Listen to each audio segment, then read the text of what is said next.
What's up, everybody? I would like to show you a map I made for the mod Empires for Half-Life 2. Empires can be found on the Steam network and is a free download. The mod is a first-person, real-time strategy premise similar to the Natural Selection franchise and the game Command & Conquer Renegade. It features base building elements, destroyable structures that can be placed most anywhere, regular team-orientated combat, and drivable vehicle combat. The map I created for the mod is called EMP Slaughtered. It is a 3D reproduction of a map I made for the game Command & Conquer Red Alert called Slaughtered. EMP Slaughtered features new textures and also some new static props, some of which got removed for performance reasons. If you are familiar with map creation for the Half-Life 2 engine, EMP Slaughtered uses every single bit of the editor's grid space. It also uses a huge section of grid space that was out of the editor's bounds for the 3D skybox.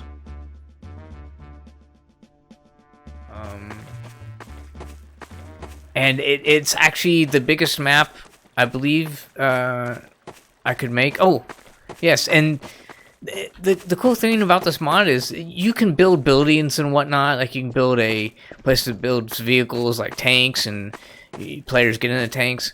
But I made actual specific buildings here that actual players could construct before the game was started. So doing this makes a little guard tower here.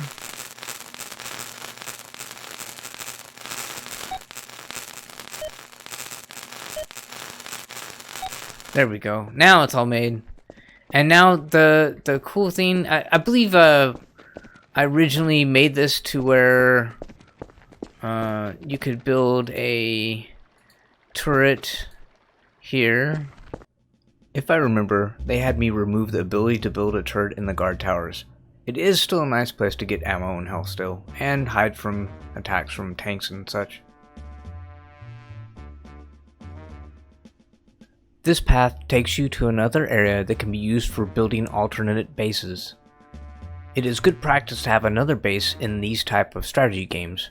This way, if one is taken down, you have another chance. Even in a totally different type of game, my map still plays out in a similar fashion. But here's a nice little hiding spot right here I made, in case you're the last one, and you want to go in and sneak around to their base. It's a great little staging area for a team, and let me tell you, I had a lot of fun in this map playing online, and I never expected, truly to play my map that I played in Red Alert in first person. I probably should have built a vehicle factory and hopped into a Jeep and drove around. I forgot how huge this map was to walk around in. If my memory serves me right, due to the huge size of the map, it took around 2 to 4 days for the radiosity pass and hammer to complete. I also had to spend several days compiling it and shifting the sunlight direction around as well. That way the shadows would line up how I wanted.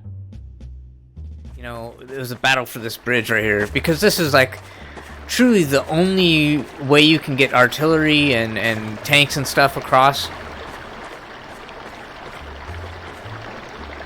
Come up to this bridge and start building the bridge. And as soon as the big thing about this map was, as soon as the round started, people would rush for this bridge.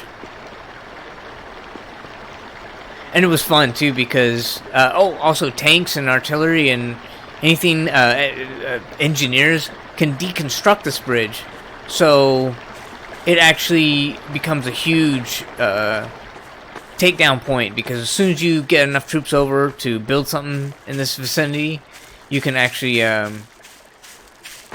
send your troops over. After so much time passing in real life, I forgot you have to be on the other team to see the other guard tower. Yeah, so all these textures, like I painted this grass texture, this rock texture. The trees are actually, I believe, Half-Life 2 trees. The sky also I believe is just a default Half-Life 2 sky, or one of the maybe one of these mods. I think it may be this mod's sky. That's actually a Half-Life 2 prop. But yeah, like this little grass sprite, or not sprite, but this little grass prop right here is actually a prop I made. Also, this is an official map. This map is actually part of the mod itself, and I was working on other things for the mod at one point. I made a missile prop that they were, I don't know if they ever ended up using or whatever, but I made a really cool looking missile and a mortar shell.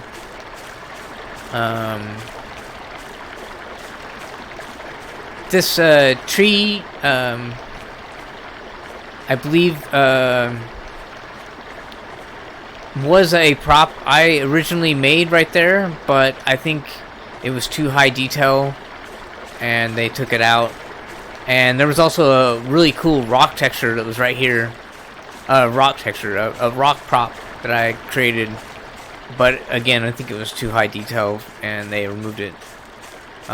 They were really wanting performance for all users, and even back then, I mean, I think my computer was it was pretty good, but I mean there was a lot of people that were having issues with older video cards, so they wanted to keep it scaled down and whatnot. And I believe this is the other way. As you can see, there's that guard tower I constructed. This is the other way to get back over to the Bernodi base. Yeah, so that's the basic premise of this mod, is to build bases and guide your the commander guides the troops over to attack the other base, and it's all strategy. It's just like Command and Conquer or Red Alert or whatever. It's just a first-person shooter. A good example would be Command and Conquer Renegade. It's just like Command and Conquer Renegade, only difference is you can build anywhere. And here's the enemy base right here.